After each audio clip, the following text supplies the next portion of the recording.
കാശ്മീർ യാത്ര കഴിഞ്ഞ് ദില്ലിയൊക്കെ കണ്ട് മുംബൈ ഒക്കെ കണ്ട് മുംബൈയിൽ നമ്മൾ തിരിച്ച് നാട്ടിലേക്ക് ഫ്ലൈറ്റ് വഴിയാണ് കേട്ടോ പോകുന്നത്.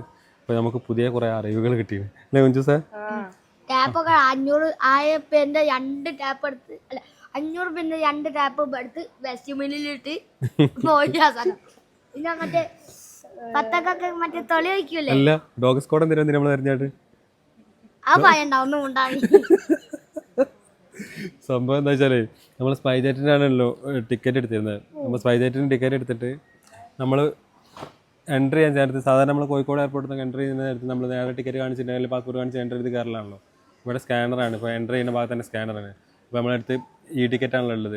അപ്പോൾ ടിക്കറ്റ് സ്കാൻ ചെയ്യാൻ കഴിയില്ല ഫോണിൽ നിന്ന്. അപ്പോൾ അവർ പറഞ്ഞിട്ട് ബോഡി പാസ് എടുത്ത് തരി.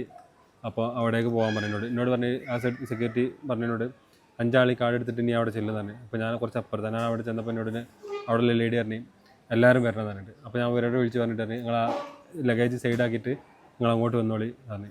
അപ്പോൾ ഒരു ലഗേജ് സൈഡാക്കി അങ്ങോട്ട് വന്നപ്പോൾ അവിടെ കുറച്ച് തിരക്കായി. അത് കഴിഞ്ഞൊരു 10-15 മിനിറ്റ് കഴിഞ്ഞപ്പോൾ നമ്മൾ തിരിച്ച് ബോഡി പാസൊക്കെ കിട്ടി പാക്കേജിൻ്റെ അടുത്ത് എത്തിയപ്പോൾ അവിടെ ഡോഗ് സ്ക്വാഡും സെക്യൂരിറ്റിയും ഒക്കെ പാടെ വളഞ്ഞാണ്. ആദ്യമായിട്ടൊരു ഇങ്ങനെ അനുഭവം. അപ്പോൾ ഞാൻ പറഞ്ഞു എന്നോട് ഇവിടുന്ന് സെക്യൂരിറ്റി ഇവിടുന്ന് അങ്ങോട്ട് പോകാൻ പറഞ്ഞാൽ അപ്പം ഇവിടെ ഒരാൾ വേണ്ടേ. ഞാൻ പറഞ്ഞു എന്നോട് ഒരാൾ എല്ലാവരും അങ്ങോട്ട് ചെല്ലാൻ പറഞ്ഞാൽ പിന്നെ എന്ത് ചെയ്യാൻ, നമ്മളെല്ലാവരും അങ്ങോട്ട് പോയി. ഇതിപ്പോൾ ഒരു പറഞ്ഞത് എന്താ വെച്ചാൽ നമ്മൾ എയർപോർട്ടിലൊക്കെ പ്രത്യേകിച്ച് ഇങ്ങനെ പാക്കേജ് ഇട്ട് പുറത്തിട്ടിട്ട് പോകരുത്, ഒരാളെങ്കിലും അടുത്ത് വേണമെന്നുള്ളതാണ്. എന്നിട്ട് അവർ നമ്മൾ പിന്നെ ഫാമിലിയാണ് കുട്ടികളൊക്കെ ഉണ്ടെന്ന് മനസ്സിലായതുകൊണ്ടാണ് അവർക്ക് ഏകദേശം കാര്യങ്ങളൊക്കെ സത്യം മനസ്സിലായതുകൊണ്ടാണ് നമ്മളെ വിട്ടത്. അല്ലെങ്കിൽ ഈ ലഗേജ് പോയി കഴിഞ്ഞിട്ട് പിന്നെ നമ്മൾ പിന്നെ അതിൻ്റെ പുറകെ നടക്കണം, ഒരുപാട് സമയം വേസ്റ്റ് ആവും നമുക്ക്. അപ്പോൾ പ്രത്യേകിച്ച് മുംബൈ ദില്ലിയൊക്കെ സ്ഥലത്ത് സെക്യൂരിറ്റി കൂടുതലാണ്, അതുകൊണ്ടാണ് ഈ ഒരു സംഭവിച്ചത്. ആ കഴിഞ്ഞ ലഗേജ് നമ്മൾ സെക്യൂരിറ്റി ചെക്കിങ്ങിന് വേണ്ടിയിട്ട് നമ്മൾ 5 ബാഗ് ലഗേജിൽ പോയി, ബാക്കി ആ കയ്യിൽ സാധനങ്ങളുണ്ടായിരുന്നു. നമ്മൾ മാക്സിമം ഒരുവിധ അറിവുകളൊക്കെ വെച്ചിട്ടാണ് നമ്മൾ എന്താ പറയുക പവർ ബാങ്ക് കാര്യങ്ങളൊക്കെ മാറ്റി വെച്ചിരുന്നത്.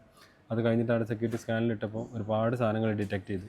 അപ്പോൾ മൊബൈലിൻ്റെ ആക്സറീസ് ആയിരുന്നു. അപ്പോൾ നമ്മൾ അത് കൊറിയർ അയക്കുന്നതിന് പകരം നമ്മൾ കയ്യിൽ വെച്ചായിരുന്നു. ഇത്രയും 10 കിലോ നമുക്ക് അലൗഡാണല്ലോ, അത് വിചാരിച്ചിട്ട് വെച്ചതായിരുന്നു. പക്ഷേ അത് ഭയങ്കര പണ്ടിമലയായി. ഫുൾ അയച്ച് കുടഞ്ഞ് കാണിച്ചു കൊടുത്ത് ഓരോന്ന് സെപ്പറേറ്റ് കാണിച്ചു കൊടുത്ത് അവസാനം അവർക്ക് കിട്ടിയതെന്ന് വെച്ചാൽ സെല്ലോ ടാപ്പ് അലൗഡ് അല്ലായിരുന്നു. സെല്ലോ ടാപ്പ് നമ്മൾ അവിടെ നിന്ന് പാക്ക് ചെയ്യാൻ വേണ്ടിയിട്ടുള്ള ഷോപ്പിലേക്ക് പാക്ക് ചെയ്യുന്ന കാര്യങ്ങൾ വേണ്ടിയിട്ടാണ്. അത് വലിയ പാക്കായിരുന്നു. 500 ഇത്ര 1000 വേസ്റ്റ് ബിന്നിലാണ് ഇട്ട്. ഒന്നും ചെയ്യാനില്ല, വേറെ ഓപ്ഷൻ ഇല്ല. കാരണം ലഗേജ് നമ്മൾ ഓൾറെഡി കയറിപ്പോയി, ഇല്ലെങ്കിൽ ആ ലഗേജിലേക്ക് അത് കയറ്റിയാൽ മതിയായിരുന്നു. അപ്പോൾ 2-3 കാര്യങ്ങൾ മനസ്സിലായിച്ച ഒന്ന്, എയർപോർട്ടിൻ്റെ പുറത്ത് ലഗേജ് പുറത്തിട്ടിട്ട് മൂത്രയിക്കാനോ അല്ലെങ്കിൽ അവിടെ ചായ കുടിക്കാനോ നിനച്ചിട്ട് പോയിട്ടുണ്ടെങ്കിൽ ചിലപ്പോൾ ലഗേജ് പ്രശ്നമാവും. അതുപോലെ ഇതുപോലെ ഡോഗ് സ്ക്വാഡൊക്കെ ഒന്ന് സാധനം എടുത്ത് പോയിട്ടുണ്ടെങ്കിൽ ആ സാധനം നമുക്ക് നഷ്ടപ്പെടും. രണ്ടാമത്തെ കാര്യം, നമുക്ക് എന്തൊക്കെ കൊണ്ടുപോകാൻ പറ്റും, കയ്യിൽ എന്തൊക്കെ കൊണ്ടുപോകാൻ പറ്റും എന്നുള്ളതൊക്കെ പ്രത്യേകിച്ച് ദില്ലി മുംബൈ എന്നിടന്നൊക്കെ കയറുന്നവർ പ്രത്യേകിച്ച് ശ്രദ്ധിച്ചൊന്ന് കയറുക. അപ്പോൾ ഈ മാസ്കിൻ ടാപ്പ് മാസ്കിൻ ടാപ്പല്ല സെല്ലോ ടാപ്പൊക്കെ കൈ കൊണ്ടുപോകാൻ പറ്റുമെന്നില്ല എന്നുള്ളത് ആർക്കും അറിയാത്ത കാര്യമായിരിക്കും ചിലപ്പം. അത് ലഗേജിലാണെങ്കിൽ പ്രശ്നമില്ലായിരുന്നു. അപ്പോൾ ഇങ്ങനത്തെ കാര്യങ്ങളൊന്നും ശ്രദ്ധിക്കുക. നമുക്ക് ഏതായാലും പെട്ടില്ലേ, നമ്മളായിരം പോയി. അപ്പം നിങ്ങൾക്കൊരു അറിവാവട്ടെ.